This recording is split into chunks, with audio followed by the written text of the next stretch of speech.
Kidra, a Palestinian rice in just one pot with lamb shank. If you don't have lamb shank, you can make it with any meat.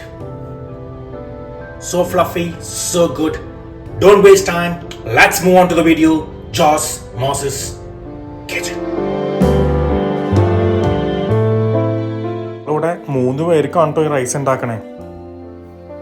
ഒരു pan വെക്കുക, അതിലേക്ക് 1 table spoon olive oil ഒഴിക്കുക. ലാം shank 3 piece എന്നിട്ട് wash ചെയ്തത് ആ ഓയിലിലേക്ക് അങ്ങോട്ട് ഇട്ട് നല്ല സൈഡും നല്ല ബ്രൗൺ ചെയ്യുക. അപ്പം ആ ജ്യൂസൊക്കെ അതിനുള്ളിൽ സീൽ ചെയ്തിരിക്കും. അതിന് വേണ്ടിയാണ് ചെയ്യുന്നത്. അതിൻ്റെ ഉള്ളിലേക്ക് വെള്ളം ഫുള്ളായിട്ട് അങ്ങോട്ട് ഒഴിക്കുക. അതിലേക്ക് ബേ ലീഫ് 3 എണ്ണം, കറുകപ്പട്ട 1 കുഞ്ഞ് പീസ്, ഏലക്കായ 4 എണ്ണം, സബോള അര വളരെ റഫായിട്ട് കട്ട് ചെയ്ത്, ഗ്രാമ്പു 6 പീസ്, 10 കുരുമുളക്, ജീരകം 1/2 ടീസ്പൂൺ, മല്ലി 1/2 ടീസ്പൂൺ, ഉപ്പ് 2 ടീസ്പൂൺ. അത് കഴിഞ്ഞ് അതങ്ങോട്ട് തിളയ്ക്കട്ടെ. ഇപ്പം എന്തെങ്കിലും ചെറിയ ഡേർട്ട് സൈഡിൽ വരണമെങ്കിൽ അടുത്ത് കളയാം, കവർ ചെയ്യുക. ഒരു 1.5 മണിക്കൂറോളം അത് സ്ലോ ഫയറിൽ കിടന്ന് കുക്കാവട്ടെ. അതിന് സോഫ്റ്റ് ടെൻഡർ ആയി കഴിഞ്ഞാൽ നിർത്താം, ഫ്ലെയിം ഓഫ് ചെയ്യുക. ആ ലാമ്പുകൾ ഒരു പാനിലേക്ക് മാറ്റാം. സ്റ്റോക്ക് നമുക്ക് ആവശ്യമുണ്ട്, അത് സ്ട്രെയിൻ ചെയ്ത് ഒരു പാത്രത്തിലേക്ക് മാറ്റി വയ്ക്കാം. ഒരു പാത്രത്തിലേക്ക് 1 table spoon olive oil, 3 table spoon നെയ്യ്, 10 പീസ് കശുവണ്ടി, 1/2 സബോള, വെളുത്തുള്ളി 6 അല്ലി, ഒരു 2 മിനിറ്റ് നേരം സോട്ട് ചെയ്യാം. അതിലേക്ക് വെള്ളക്കടല 1 കപ്പ്, 1/2 ടീസ്പൂൺ മഞ്ഞൾ, 1 ടീസ്പൂൺ കുരുമുളക് പൊടി, 2 ടീസ്പൂൺ മല്ലിപ്പൊടി, 1 ടീസ്പൂൺ ക്യുമിൻ പൗഡർ. അത് കഴിഞ്ഞൊരു 3 മിനിറ്റ് നേരം അത് സോട്ട് ചെയ്യാം. നമ്മുടെ ബസ്മതി അരി 1.5 കപ്പ് നന്നായിട്ട് വാഷ് ചെയ്ത് അത് അതിലേക്ക് ചേർത്ത് കൊടുക്കാം. അത് കഴിഞ്ഞ് മീഡിയം ചൂടിലെടുത്ത് അത് ഒന്ന് ഇളക്കി കൊടുക്കാം.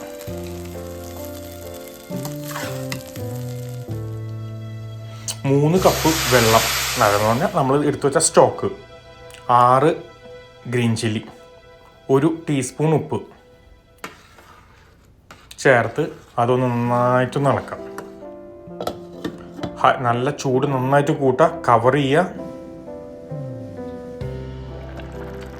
ആ അരിയും വെള്ളം ഒരേ ലെവലെത്തുമ്പോൾ ഒന്നുകൂടി അങ്ങോട്ട് മിക്സ് ചെയ്ത് കൊടുക്കാം. അങ്ങോട്ട് പൊത്താം. അതിൻ്റെ മുകളിലേക്ക് നമ്മൾ ബോയിൽ ചെയ്ത് വെച്ച ലാം ഷാങ്ക് വയ്ക്കുക, അതൊന്ന് പ്രസ് ചെയ്യുക, വീണ്ടും മടക്കുക. ടെമ്പറേച്ചർ വളരെ ലോ ആക്കുക. ഒരു 30 മിനിറ്റ് അത് ദമ്മായിട്ട് കുക്കാവട്ടെ.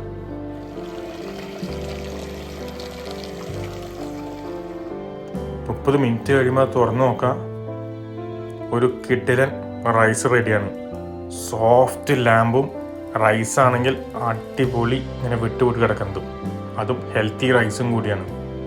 അത് കഴിഞ്ഞാൽ ലാം ഷാങ്ക് ഇങ്ങനെ എടുത്തൊരു പ്ലേറ്റിലേക്ക് വെക്കുക. റൈസൊക്കെ ഒന്ന് വിടിയിച്ചു കൊടുക്കുക. അതും ആ ലാമ്പിൻ്റെ മുകളിലേക്ക് ഇടാം. പരിപാടി റെഡി. ഇനി നിങ്ങൾക്ക് വേണമെങ്കിൽ കുറച്ച് പാസലി അതിൻ്റെ മുകളിലിട്ട് ഒന്ന് ഗാർണിഷ് ചെയ്യാം.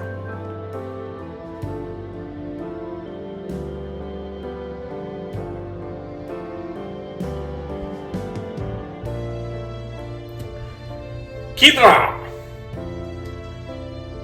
റെഡി ആയിട്ടുണ്ട്.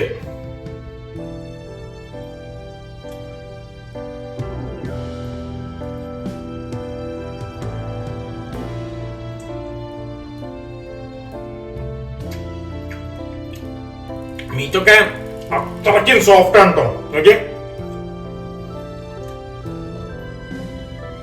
അടിപൊളി സോഫ്റ്റ് മീറ്റും അടിപൊളി നോട്ടെ, എന്റെ സ്മെല്ലൊക്കെ അടിപൊളിയാണ്. ഓ, റൈസൊക്കെ നെയ്യൊക്കെ ഇറങ്ങിയിട്ട് ഫുഡായിട്ട് ഞാൻ യോഗ ടിപ്പിന്റെ കൂടെയാണ് കഴിക്കണേ. അപ്പൊ അത് ടേസ്റ്റ് ബഡ്സ് ക്ലിയർ ചെയ്യാൻ നല്ലതാ. ഇതിന്റെ റെസിപ്പി വേണമെങ്കിൽ എന്റെ ചാനലിൽ എടുപ്പുണ്ട് കേട്ടോ. അപ്പൊ ഇങ്ങനെ ഉണ്ടാക്കാം. ആസ്വദിച്ചു. Okay, by.